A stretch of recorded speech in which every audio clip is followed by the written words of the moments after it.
It's me. I got a smaller microphone. I enjoyed my big microphone, but it did look absolutely ridiculous. So I got a smaller one for now until I figure out the setup, and then hopefully I will go back to my pro one.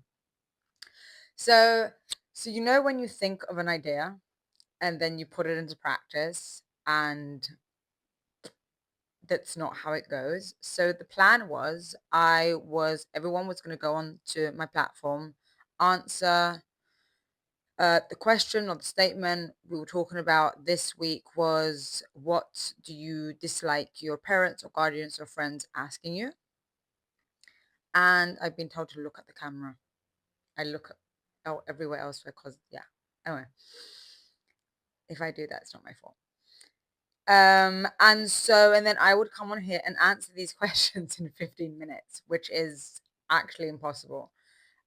Just because the range of questions and the range of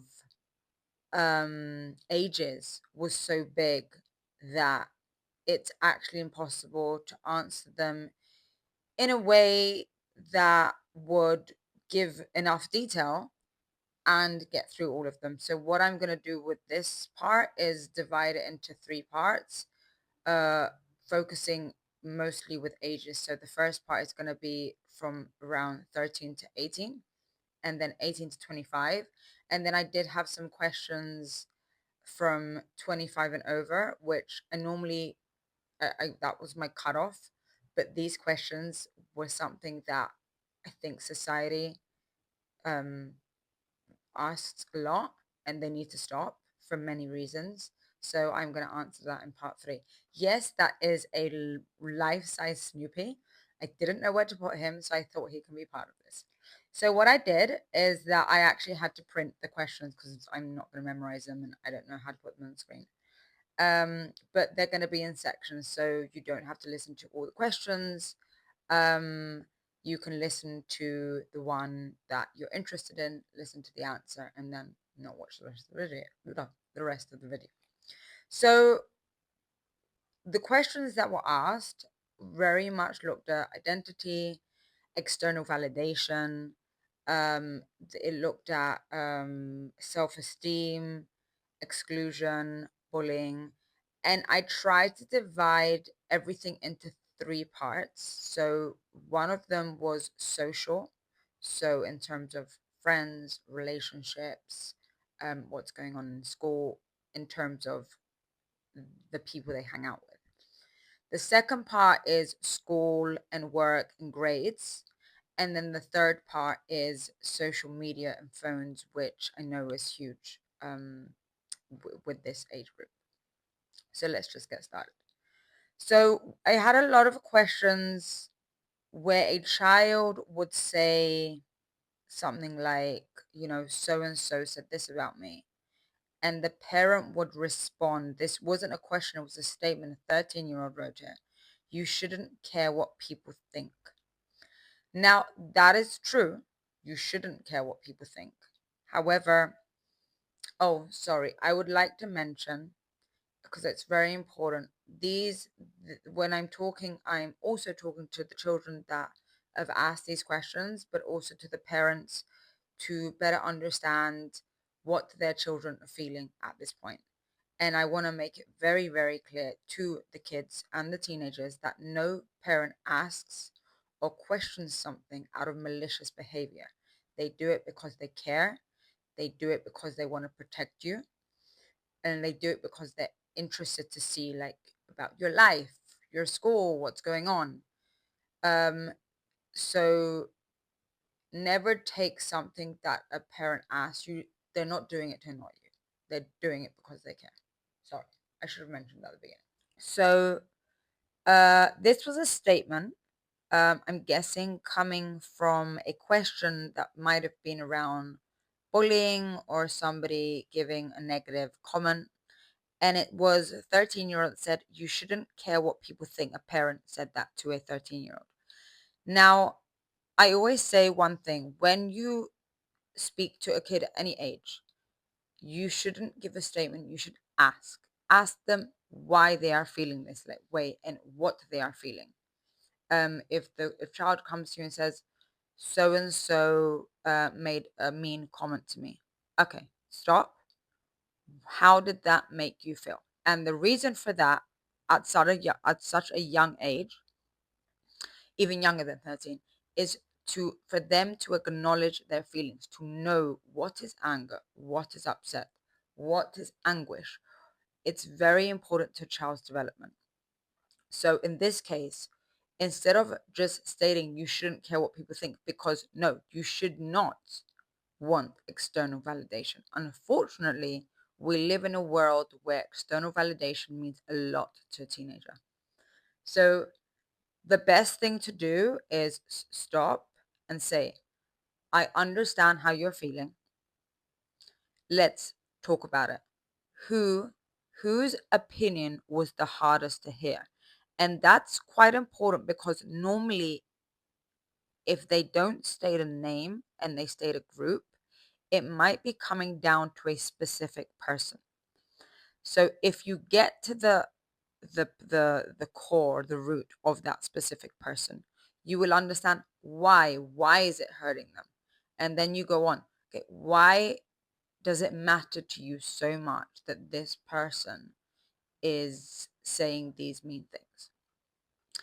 And then you can spark a conversation where that person will tell you, that person, your child, will tell you how they're really feeling. So we have the feeling, we have the why. I care what they think because I like them. I care what they think because she's my friend. Then you can have a bigger conversation as to you shouldn't care what people think. But that shouldn't be the first statement you give, because you're not validating their feelings. This question was more in the older group, is around 15, 16, and I do it as well. And I will stop. I do it to the kids I used to teach, and I always say to them, so do you like someone? Which is better than saying, which was the question, do you have a boyfriend or girlfriend? In this specific case, it was, do you have a girlfriend? Now, the obvious issue here is the gender. If you make it out that they must like a girl, then we're opening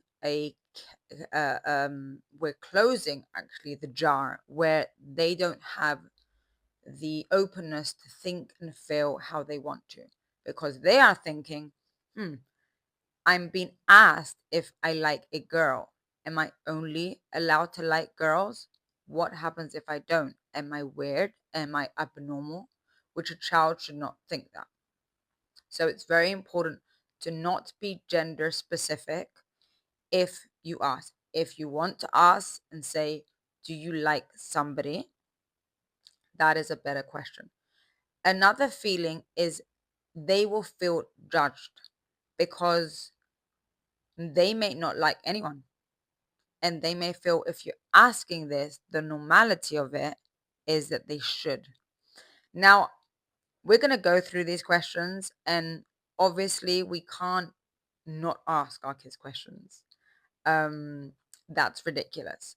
I'm just showing how some questions may affect some kids in a certain way, and how we can avoid them or rephrase them to be seen in a better light. This is a question that is very commonly asked at the beginning of school. And again, it's not a bad question to ask. And I'm not a parent, but I know parents want to know that they're making friends, that they have people to hang out with during break, that they're being social. And the question was, did you make friends at school today? And it was she or he, I don't know, she wrote 13 years old. They wrote underneath, I don't have a lot of friends, and I don't want to upset my mum or want her to think I can't make friends. So this is more towards introverted kids and kids that maybe don't make us friends as easily. They may be shy. So asking them that, especially in the first days of school, is just making them feel that they're not reaching the expectation of you go to school, you make friends. Um, if you see that they're coming home, you should wait to see if they start to talk about friends. Another question to ask that is more specific is, oh, who did you sit at during break time? Or who's sitting next to you in class? Um, are there nice people in the class? These are general questions where a child may feel open enough to tell you, yeah, there's lovely people, but I haven't spoken to many of them. Or I sat alone during break time.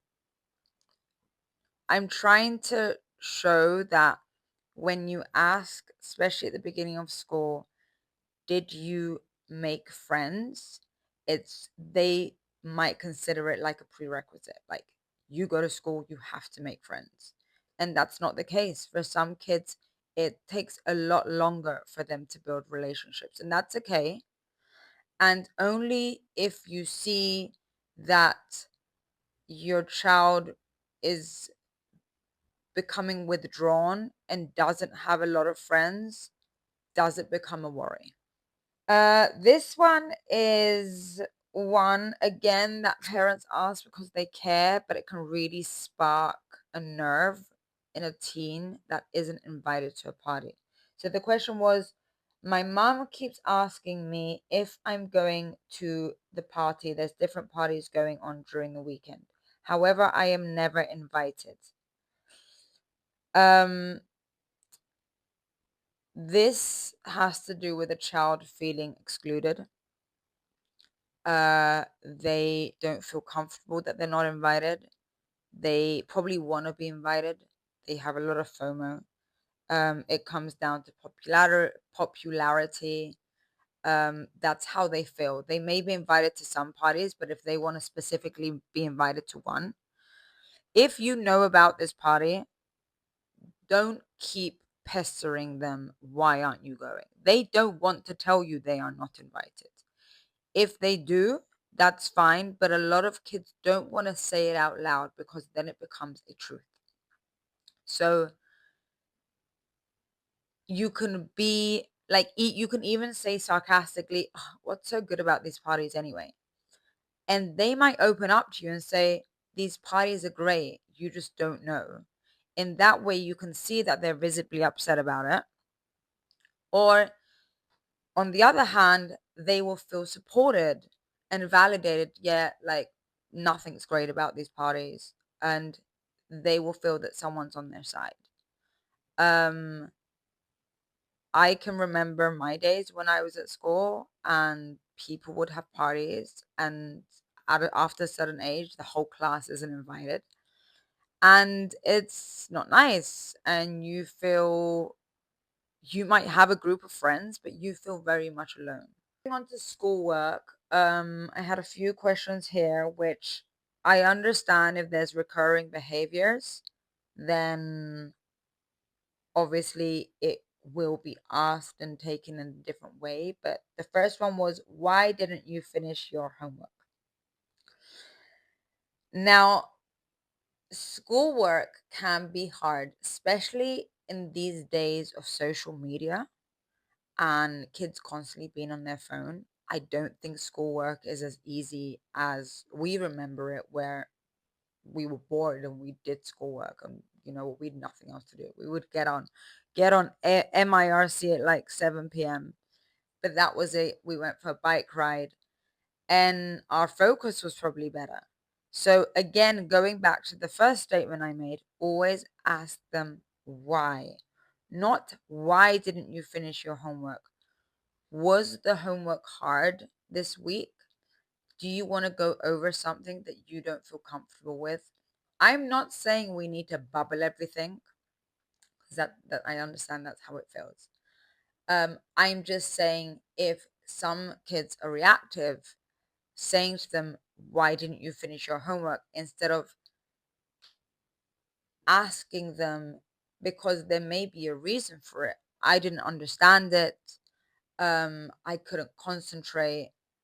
I don't know what to do. You want them to feel relaxed enough for them to tell you, okay, I didn't finish it, but there's a reason for it. Can you help?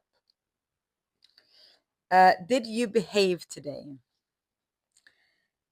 I always say try to be positive. I am not a parent. However, I was a teacher for many years, and at one point, frustration gets the better of you. And a positive can constantly become a negative, and that is a negative. Did you behave today? Because you're saying to them, I believe you were naughty and not good. You want them to feel that you're on their side. And that's quite important when it comes to them. It's like you going against their teachers. And I had a child that I coached that felt that she was wronged by her parents and her teachers. And so it's a good idea for the parents to be on the child's side, not always, but in this specific thing, unless there is a reason to not be. So you want to ask things like, did anything happen at school today? Uh, do you want to talk about anything that happened at school? How are you? I think we forget um to we forget to ask questions like, how are you feeling today? How was your day today? And not constantly focus, especially at ages of 13, 14, where you're not going through IGCSEs, not focus on the work and the grades, and focus on how they are feeling. Because I believe that if you have a child that can open up and understand their feelings and really resonate with themselves, when they get older, you can have a lot of open conversations with them. I this one. So the question was by a 14-year-old, and he said, I don't know, it was a he or she. Why didn't you do better on the tests? These statements can have a very detrimental effect later on in life, because you're saying that a grade very much determines who they are, which it doesn't. They may have not done better on the test because it was a more difficult test.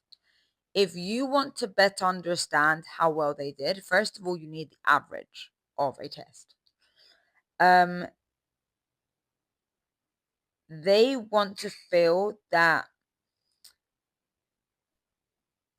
they tried their best. And that is the most important thing you can teach your child. That you may have not done well, however, you tried your best. And it's the effort that counts. And I think if that's relayed into a child's development as a young age, they will understand that whatever goes on in life, I tried my best. However, it didn't work out. So by asking, why didn't you do better on that test? They may have studied for hours, but try and ask it in a way that they don't feel like they're being judged or scared to answer. Like, do you think the test was harder this time? Was studying for the test trickier than last time? Talk about it. Allow them to be open. A lot of these questions, I can understand the tone coming from it, that it comes from a place of judgment. Okay, and then we went on. That's why I say these things don't work, because there was actually quite a lot, quite a few questions in terms of schoolwork, and I obviously can't answer all of them. So I'm trying to put them together, but every kid's different. So moving forward, maybe I'll do this differently. So the next one was social media and phones. And obviously, this is a huge subject and one that is very difficult to maneuver, especially with the older ages of, and all of them, 15, 16, and 16, which are the three questions I chose to talk about. So one was the app is dangerous, you can't use it. Now, I've said this before, and I will say it again. The app might be dangerous. Dangerous. Explain it to them. Explain why the app is dangerous. And if you haven't very much understood the app and you've read this somewhere, download the app. Understand what it is about the app that is dangerous. Is it because it's giving misinformation? Is it because they can chat online to strangers? What is it about that app that's dangerous? And then sit and explain it to them. Children, I always say teens have two things. They want to feel that they are in control, and they want to feel validated. So in this case, you're taking both things away from them. You're saying the app is dangerous, you can't use it, so they've lost the control, and you're not allowing them to back up their answer. And I always say, ask them why they like the app, what it is about the app that they like, and then you can open a conversation and explain from a parent's point of view why it's dangerous. Don't you have anything better to do? I mean, I say this, it's something that we're used to, and I think it's a learning curve of rephrasing a question. Um, to them, kids, by the way, will also go against you. They like it. It's a control thing. They're saying you can't take my control. Now I'm gonna go against what you're saying. So by saying, don't you have anything better to do, in their eyes, they did their work, they went to the extracurricular activities, they did their schoolwork. So no, I don't have anything better to do. So you have to explain why the phone is the problem, why you need to take away the phone and maybe do something with them. If you can't do something with them because they're at work, you have to try to find ways to make them understand that boredom and silence and the outdoors and not having technology in their hand 24/7 is a bad thing. It's a conversation that needs to be had not once, not twice, maybe 3, 4 times a week. So a good idea is, as a family or as whoever's the person looking after the child, is for them to view videos that explain why having your phone and scrolling through your phone and not doing anything else engaging after you finish all your work can also be rewarding. Do you even listen when I talk, or are you glued to that screen? Now, by saying this, again, heard it so many times, you're putting them in a stereotype. They're always glued to the screen. And I always say this one thing, that when you're speaking, not just a parent, with their friends, it should be something they are taught at a young age. When you have a conversation with someone, there should not be a phone in sight. And if you teach them this as a young age, or it's a rule within the household, they know that when someone is speaking, the phone is down, the phone is off, and they will get used to it. It's a boundary, and that's how it's set. So by them saying, are you even listening? It means that you're speaking. So you haven't said, I want to speak to you, put your phone down, and then you can continue the conversation. Instead, a negative outlook comes out.